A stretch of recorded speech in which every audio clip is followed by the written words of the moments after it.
In 19 days, this war has done what decades of diplomacy failed to prevent. The largest natural gas facility on Earth is on fire. A fifth of the world's gas supply is offline. Diesel in America has crossed $5 a gallon. 5 countries were struck in a single day. And the men who had the authority and the relationships to stop all of this are being buried in Tehran. This is not a regional conflict anymore.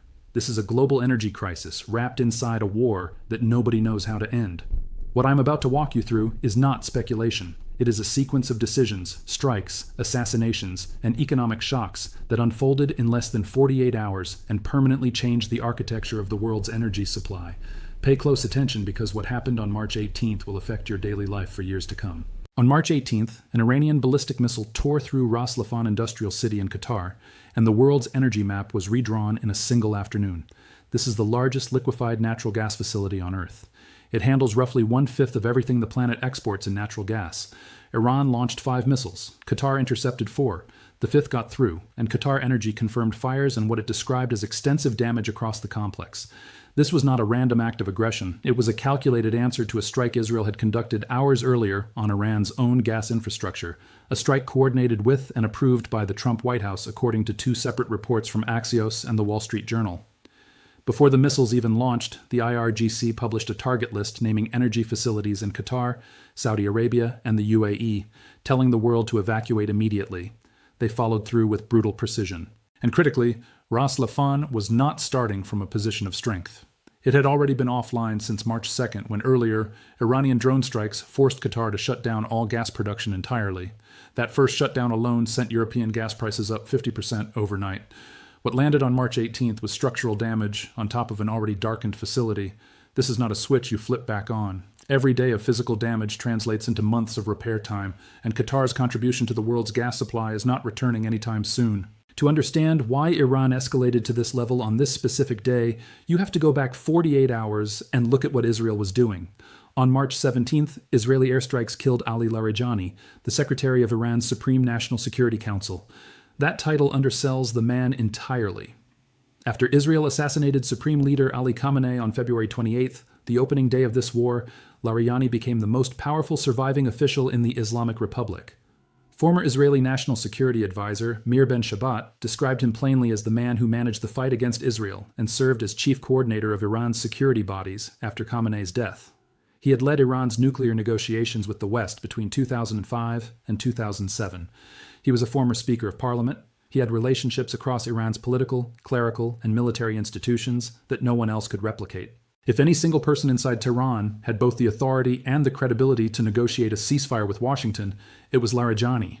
Israel killed him alongside Brigadier General Golrizai Soleimani, commander of Iran's Basij paramilitary force, along with Larijani's son and several members of his staff. Netanyahu went on television and celebrated publicly. On the same day, Donald Trump told reporters he did not know who to negotiate with inside Iran. That is the contradiction at the center of this war. Then, less than 24 hours after Larijani's assassination, Israel struck again. Intelligence Minister Esmail Khatib was killed in a precision airstrike in Tehran. That is 3 senior assassinations in 48 hours. Israeli Defense Minister Katz issued a statement that leaves nothing to interpretation. Israel's policy is clear and unequivocal. No one in Iran has immunity and everyone is a target. Iran's new supreme leader, Mojtaba Khamenei, the son of the slain Ali Khamenei, responded publicly, "Every drop of spilled blood comes at a price, and the criminal murderers of these martyrs will soon have to pay it." Thousands flooded Revolution Square in Tehran for the funeral procession of Larijani and Soleimani, grief converting in real time into a national demand for retaliation. What followed was not a surprise. It was a promise being kept. The killing of Iran's connectors, the people with ties across competing institutional factions, has not weakened Tehran's decision-making in the way Israel may have intended. It has removed the people most capable of choosing not to escalate.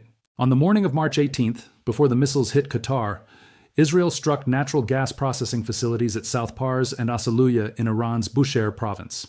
This was the first strike on Iranian natural gas infrastructure in the entire war. South Pars produces roughly 75% of Iran's total natural gas output. It is the largest natural gas reserve on the planet. And here is the detail that changes everything.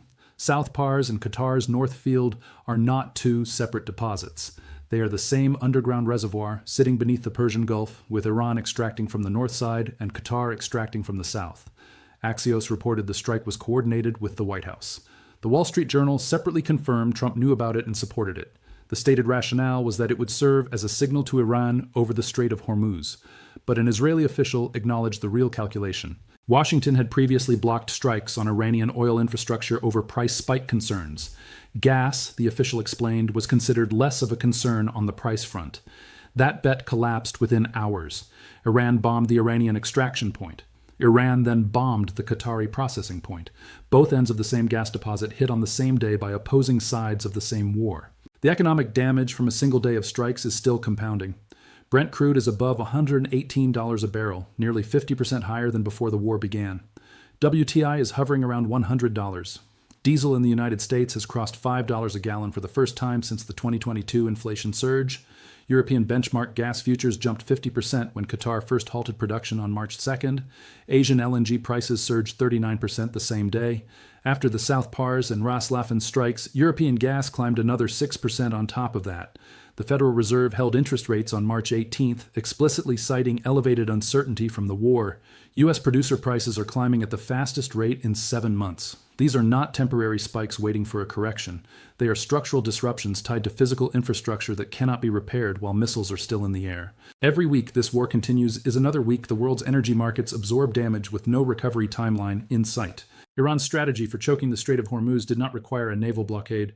It required a few drone strikes on tankers and the patience to let the global insurance industry do the rest. Shipping through Hormuz has been sharply curtailed. Reuters reported hundreds of vessels halted or at anchor across the Gulf, with around 20,000 seafarers stranded as the security situation collapsed. No insurer means no transit. The most powerful navy in history cannot compel Lloyd's of London to write a policy on a ship sailing through an active war zone. Trump called for a naval coalition asking China, Japan, South Korea, France, the UK, and Germany to send warships. Germany responded formally that there would be no participation, not even in any effort to keep the strait open by military means. Greece said no. UK Prime Minister Starmer said his country would not be drawn into a wider war. Nobody came. The International Energy Agency released 400 million barrels from emergency reserves.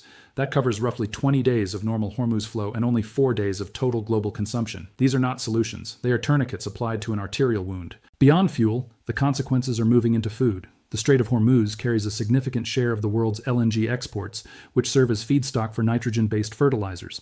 Those fertilizers grow the staple grains that provide more than 40% of global caloric intake. India has invoked emergency powers to protect 333 million households dependent on liquefied petroleum gas. The UN's humanitarian chief Tom Fletcher warned that millions of people are at risk if cargo cannot pass through the strait safely. The Abu Dhabi shutdown of the Habshan gas facility and the Bab oil field after debris from intercepted missiles fell nearby removed the UAE's only crude export route that bypasses Hormuz entirely. That pipeline handles an estimated 1.5 million barrels per day. When it goes offline, the bypass goes with it. The humanitarian exposure building underneath this energy crisis is not being discussed in proportion to its scale. When fertilizer supply chains break, the effects do not appear at the pump. They appear in grain prices 6 months later, and then in hunger statistics 6 months after that. The war is 19 days old, and there is no ceasefire framework on any table. There is no confirmed back channel. U.S. intelligence chief Tulsi Gabbard told Congress that Iran's government has been degraded but appears intact, and that Tehran and its proxies remain capable of striking American bases and interests across the region. Joe Kent, the director of the National Counterterrorism Center and a longtime Trump loyalist, resigned over the war, citing pressure from Israel. 6 American airmen are dead. The Pentagon has submitted a request to Congress for more than $200 billion in war funding. Iran's foreign minister insists the Islamic Republic's institutional structure survives the loss of any individual.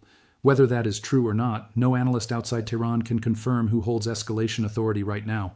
Whether the civilian government and the IRGC are operating from the same playbook, or whether anyone in a position of power has a plan for how this ends. 3 of the 4 most senior Iranian officials killed in this war were people with direct connections across competing power centers. They were the connectors. They are gone. And the question this war cannot yet answer is not who is winning. It is whether anyone still alive and still in authority has both the will and the institutional standing to choose to stop. What you have just walked through is not a summary of distant geopolitical events. It is the mechanism by which your gas prices, your grocery bills, and your government's fiscal choices are being shaped right now by decisions made in Tel Aviv, Tehran, and Washington in the span of 48 hours. The largest gas reserve on Earth has been struck from both sides in a single day. The men with the authority to negotiate a way out are being assassinated in sequence, and every government with the power to intervene has either said no or said nothing. The question worth sitting with is not who wins this war. Wars at this scale of economic disruption rarely produce winners in any meaningful sense.